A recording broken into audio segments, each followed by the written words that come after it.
అయోధ్య జన్మస్థలిలో బాలవతారంలో కొలువుదీరాడు శ్రీరామచంద్రుడు. కమలాసనంపై నిల్చున్న ఆ దివ్యమంగళ రూపం మీడియాలో కనబడగానే పులకించిపోయింది భక్తజనం. టెలివిజన్ స్క్రీన్స్పై సకల గుణాభి రాముణ్ణి చూసి తరించిన సామాన్య భక్తులు నిజ దర్శనం ఎప్పుడెప్పుడా అని ఎదురుచూస్తున్నారు. ఇలా రామ్లల్లా దర్శన భాగ్యం కోసం పరితపిస్తున్న సామాన్యులకు ప్రత్యేక స్లాట్లు కేటాయించింది తీర్థక్షేత్ర ట్రస్ట్. జనవరి 23 మంగళవారం నుంచి అయోధ్య రామాలయ తలుపులు అందరి కోసం తెరిచే ఉంటాయి. దర్శన వేళలు ఉదయం 7 గంటల నుంచి 11:30 వరకు, మధ్యాహ్నం 2 గంటల నుంచి రాత్రి 7 గంటల వరకు. పైగా రామాలయ ప్రవేశం కోసం ఎటువంటి ప్రత్యేక రుసుము లేదు. మధ్యాహ్నం 2:30 గంటల పాటు స్వామివారి ఆరాధన విశ్రాంతి కోసం ఆలయ తలుపులు మూసివేస్తారు. రోజుకు 3 సార్లు స్వామివారికి హారతిస్తారు. ఈ సమయంలో ప్రత్యేక పాసులు తీసుకున్న 30 మందికి మాత్రమే అనుమతిస్తారు.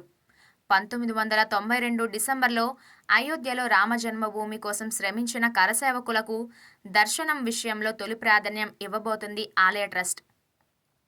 ఈ నెల 24వ తేదీ నుంచి కరసేవకుల్ని స్పెషల్ ఇన్వైటీస్గా ఆహ్వానాలు పంపింది రామాలయ ట్రస్ట్. ఒక్కో జిల్లా నుంచి కనీసం 2000 మంది వస్తారని అంచనా.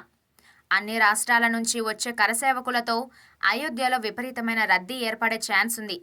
వీఐపీల తాకిడి కూడా ఎక్కువగా ఉండే ఛాన్స్ ఉంది. ఈ గ్యాప్లో సామాన్య భక్తులకు ఇక్కట్లు తప్పవు.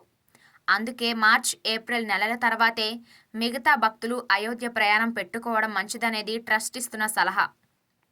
2025 డిసెంబర్ కల్లా రామాలయ నిర్మాణం సంపూర్ణమవుతుంది కనుక ఆ తర్వాత అయోధ్యకు వస్తే బాలరాముడి దర్శనం మరింత దివ్యంగా ఉంటుంది.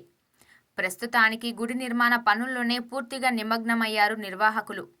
దర్శనానికి వచ్చే భక్తులకు చేయాల్సిన ఏర్పాట్ల మీద పూర్తిగా దృష్టి పెట్టలేదు. అందుకే అంచనాకు మించి భక్తులొస్తే ట్రాఫిక్ సమస్యలు తలెత్తుతాయి కనుక అయోధ్య ప్రధాన ద్వారం దగ్గరే నిలిపివేసేలా నిర్ణయం తీసుకున్నారు.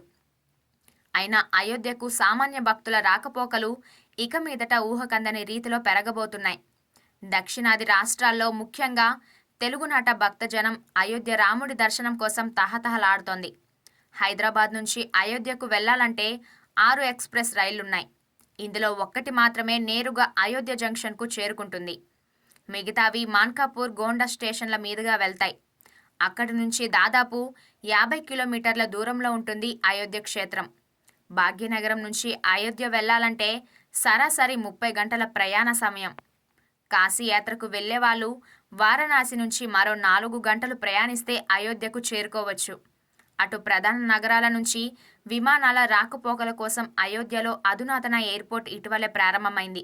ట్రావెలింగ్ కంపెనీలు ఇప్పటికే అయోధ్య కేంద్రంగా ఆకర్షణీయమైన టూరిజం ప్యాకేజీల్ని సిద్ధం చేస్తున్నాయి. కానీ ఇన్నేళ్లు ఓపిక పట్టిన భక్తులు మరో ఏడాదో ఏడాదిన్నరో ఆగి వెళ్తే అయోధ్య బాలరాముడి దర్శన భాగ్యం సులభంగా జరిగే అవకాశం ఉంటుంది.